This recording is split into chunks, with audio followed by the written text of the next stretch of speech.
তো আজকে আমরা শুরু করব ডেটা স্ট্রাকচার। তো ডেটা স্ট্রাকচার কি? একটি ডেটা স্ট্রাকচার বলতে কম্পিউটার সিস্টেমের ডেটা স্টোরেজকে বোঝায়, যা ডেটা সংরক্ষণ এবং সংগঠিত করার জন্য ব্যবহৃত হয়। কম্পিউটার সিস্টেমে সংগঠিতভাবে ডেটা সুসজ্জিত করার একটি প্রক্রিয়া হলো ডেটা স্ট্রাকচার। অর্থাৎ আমরা যে ডেটাগুলোকে কম্পিউটারে সংরক্ষিত করি, সেটার সুসজ্জিত করার অর্থাৎ সঠিকভাবে সংগঠিত করে রাখার জন্য যে প্রসেসটা রয়েছে, সেই প্রসেসটাকেই আমরা বলছি ডেটা স্ট্রাকচার।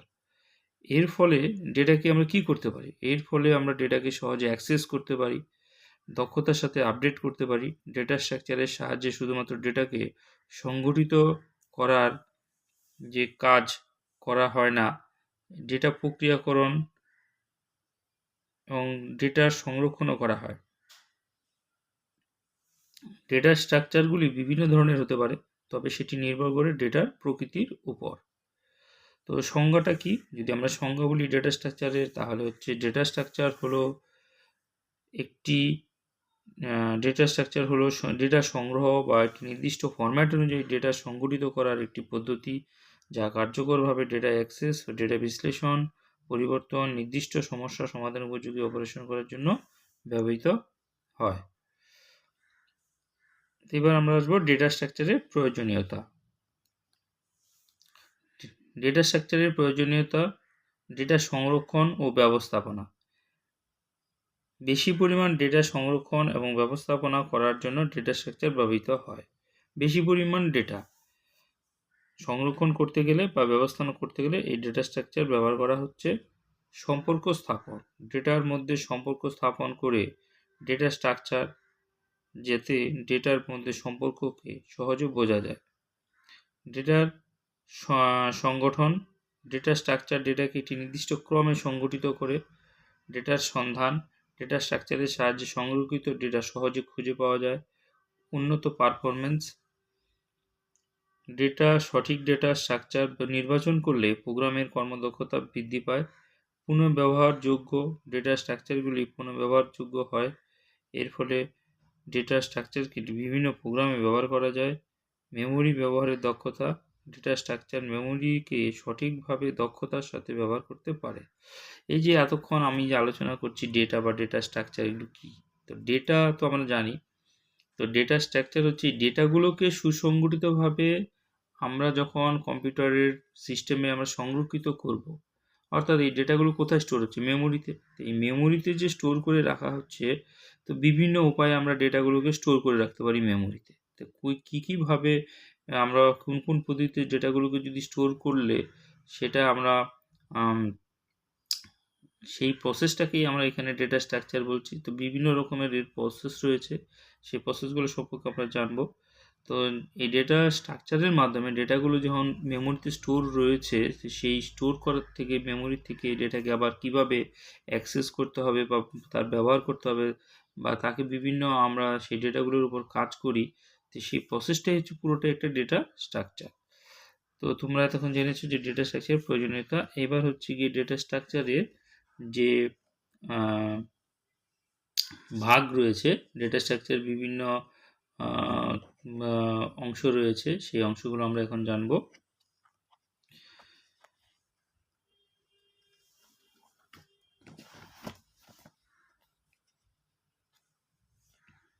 এবার ডেটা স্ট্রাকচারে বিভিন্ন ডেটা টাইপ রয়েছে, যেমন তোমরা এখানে দেখতে পাচ্ছ ডেটা স্ট্রাকচারের বিভিন্ন ডেটা টাইপ। ডেটা টাইপ আমরা জানি যে ডেটার বিভিন্ন টাইপ রয়েছে, যেমন float data type, character data type, তারপরে হচ্ছে গিয়ে logical data type, string data type, তারপরে হচ্ছে গিয়ে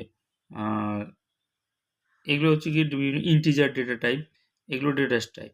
তো এই এবার ডেটা স্ট্রাকচারের যে এবার যদি আমরা ভাগ করি, তাহলে কী কী জানতে হবে? ডেটা স্ট্রাকচারের প্রকারভেদ। ডেটা স্ট্রাকচারকে আমরা মূলত দুটি ভাগে ভাগ করতে পারি। এ একটা লিনিয়ার ডেটা স্ট্রাকচার, আর বি হচ্ছে non linear data structure. Linear data structure কি?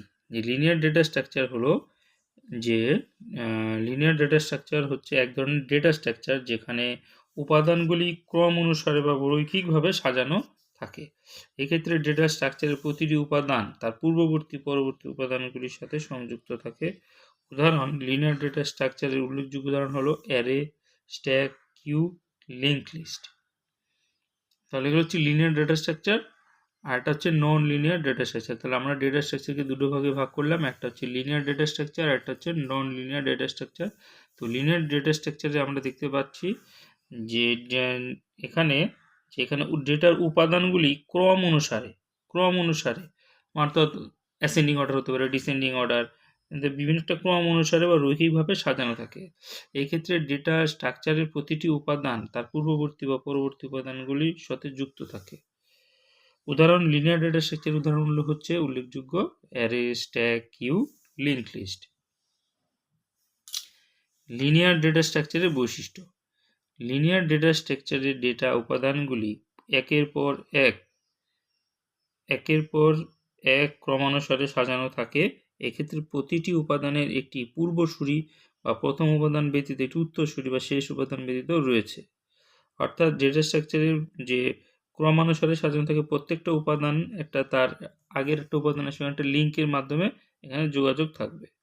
এই ডেটা স্ট্রাকচার উপাদানগুলি যে ক্রমে বা সিরিয়ালে যুক্ত হয় তা সংরক্ষণ করা হয়।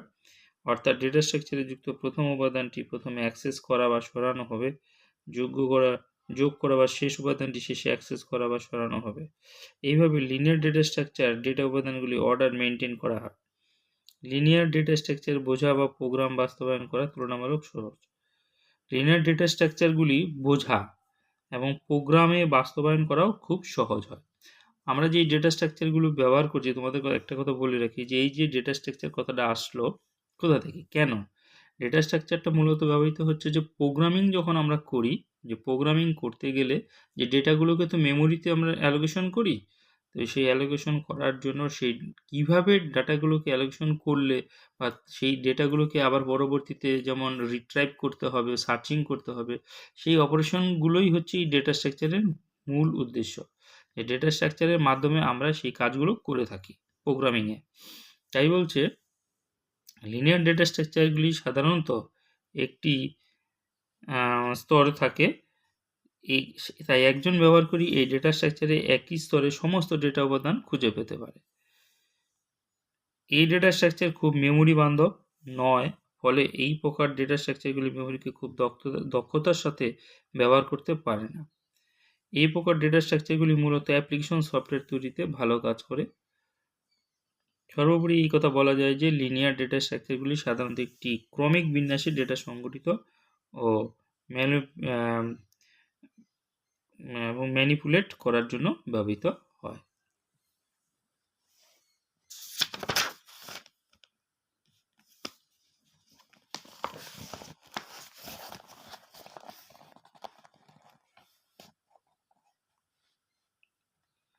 এবার linear data structure. Linear data স্ট্রাকচারে কী কী ভাগ রয়েছে সেটা আমরা দেখতে পাচ্ছি। Array, stack, queue, link list. Array, তাহলে হোয়াট ইজ অ্যারে? অ্যারে হচ্ছে কি, অ্যারে শব্দের আবিধানিক অর্থ হলো শ্রেণীবদ্ধ সজ্জা। তাই অ্যারে হলো ডেটা সমূহকে শ্রেণীবদ্ধভাবে সাজানোর প্রক্রিয়া। অ্যারেকে সাধারণত আমরা দুটি ভাগে ভাগ করতে পারি, একটা লিনিয়ার অ্যারে আর একটি non linear array. Linear array হচ্ছে কি, এই জাতীয় সসীম n সংখ্যক ডেটা উপাদানের সমষ্টি বা তালিকাকে বলা হয় লিনিয়ার অ্যারে। এই সংজ্ঞাটিকে ব্যাখ্যা করলে লিনিয়ার অ্যারের যে বৈশিষ্ট্য আমরা দেখতে পাই তা হলো, লিনিয়ার অ্যারের ডেটা উপাদানগুলিকে অবশ্যই এক জাতীয় হতে হবে, হোমোজিনিয়াস যাকে বলে। অর্থাৎ অ্যারের ডেটা উপাদানগুলির টাইপ, ক্যারেক্টার, ইন্টিজার, ফ্লোট যাই হোক না কেন সেটি যেন এক জাতীয়ই হয়। ধরো কি আমি একটা ইন্টিজার টাইপের ডেটা যদি ইউজ করি, তাহলে ডেটাগুলো ইন্টিজারই ডেটাগুলোই থাকবে, ফ্লোট থাকলেও ফ্লোটের ডেটাগুলো থাকবে।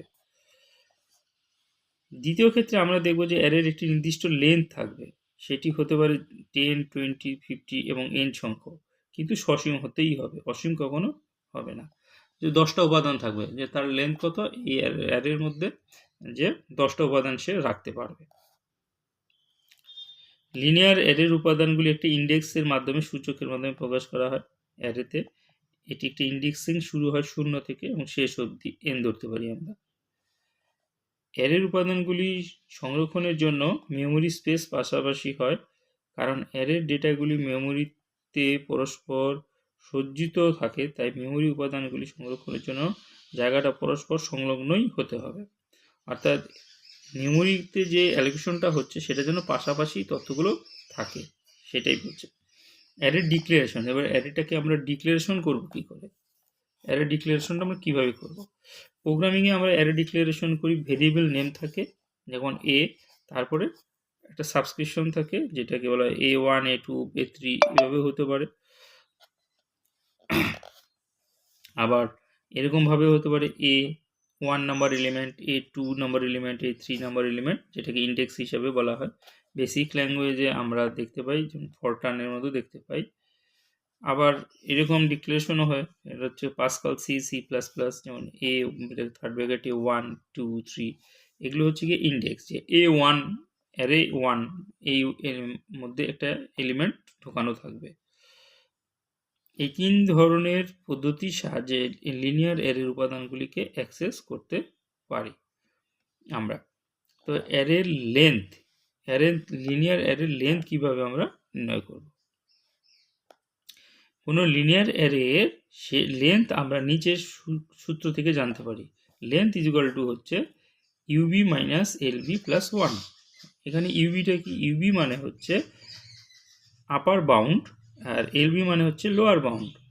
তো আপার বাউন্ড মনে করো এটা যদি আমরা এখানে একটা ডেটাকে আমরা দেখতে পাচ্ছি যে এটা হচ্ছে আপার বাউন্ড, এটা লোয়ার বাউন্ড।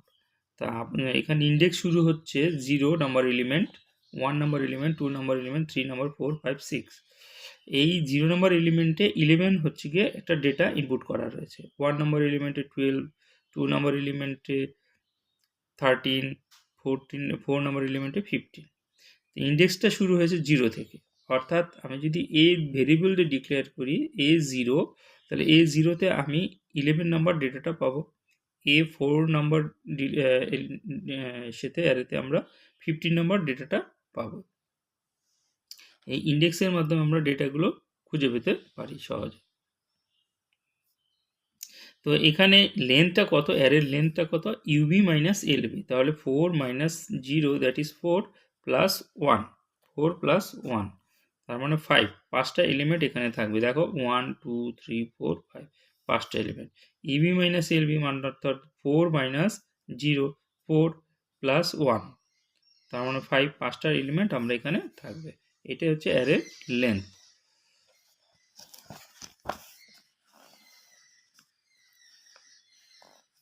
এবার দেখো স্ট্যাক সম্পর্কে আসলাম। যে স্ট্যাক কি?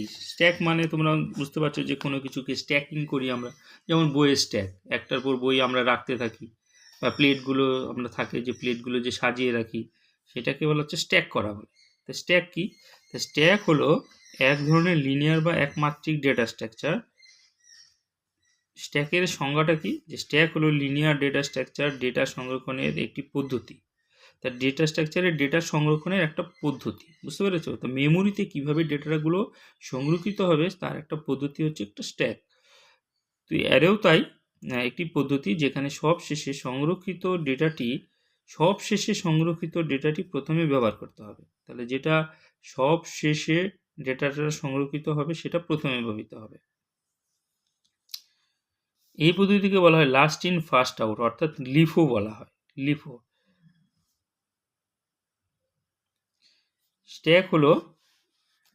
স্ট্যাক হলো ডেটা আইটেমের এমন এক সুবিন্যস্ত একমাত্রিক সমাবেশ যার কেবল এক প্রান্তে নতুন ডেটা আইটেম যোগ করা যায় এবং শুধু ওই প্রান্ত থেকেই ডেটা আইটেম মুছে ফেলা যায়। স্ট্যাকের এই প্রান্তকে টপ বলা হয়। টপ, যেমন উপরের প্রান্তকে বলা হচ্ছে যে টপ বলা হচ্ছে উপরে। স্ট্যাকের মধ্যে ডেটাকে রাখাকে বলা হচ্ছে পুশ বাস, এবং স্ট্যাক থেকে ডেটা গ্রহণ ও করাকে বলা হচ্ছে পপ। এটি সম্পূর্ণ পদ্ধতিটি লিফো পদ্ধতিতে সম্পন্ন হয়, অর্থাৎ লাস্ট ইন ফার্স্ট আউট।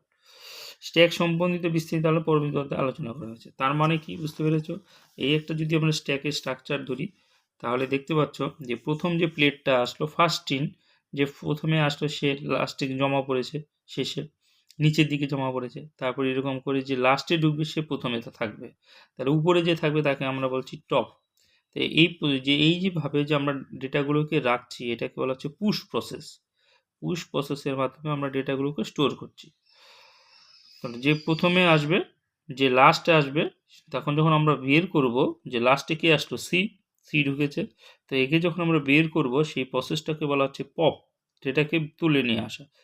সেই প্রসেস হচ্ছে পপ। তো এই প্রসেসের মাধ্যমে এটাকে যখন আমরা বের করব সেটা হবে LIFO process, last in first out. যেটা লাস্টে ঢুকবে সেটা ফার্স্টে বেরিয়ে আসবে। সি প্রথম লাস্টে ঢুকেছে তাই প্রথমে বেরিয়ে আসবে। তারপরে প্রথমে ঢুকেছিল ফার্স্ট ওই ক্ষেত্রে জমার ক্ষেত্রে এ, তাই এটা কিন্তু লাস্টে বেরিয়ে আসবে। অর্থাৎ কোনো ডেটাকে যখন আমরা ইনপুট করব সেটা পুশ প্রসেসের মাধ্যমে সেটা প্রসেসটা হবে লাস্ট ইন ফার্স্ট আউট, যেটা লাস্টে ঢুকবে সেটা প্রথমে বেরোবে। আর বের করব যখন আমরা ডেটা, তখন এটা হবে পপ প্রসেসের মাধ্যমে, অর্থাৎ লিফো প্রসেস, যেটা হবে last in first out. Last in first out এই লিফো প্রসেসটা ইউজ করে আমরা ডেটাগুলোকে আমরা ইনপুট এবং আউটপুট আমরা নিতে পারি। তো বন্ধুরা এই পর্যন্তই আজকে। তো আমার ভিডিওটা যদি ভালো লাগে তো আমি তোমরা অবশ্যই লাইক শেয়ার করবে। আমি চেষ্টা করব তোমাদের নতুন সিলেবাসের আমি প্রত্যেকটা অংশ ধরে ধরে আমি এই সিলেবাসটা তোমাদের সামনে তুলে ধরার জন্য চেষ্টা করব, যাতে সবাই বুঝতে পারো এবং তোমাদের মনে যদি কোনো প্রশ্ন থাকে কমেন্টও করতে পারো। তো ধন্যবাদ সবাইকে, দেখা হবে নেক্সট ভিডিওতে।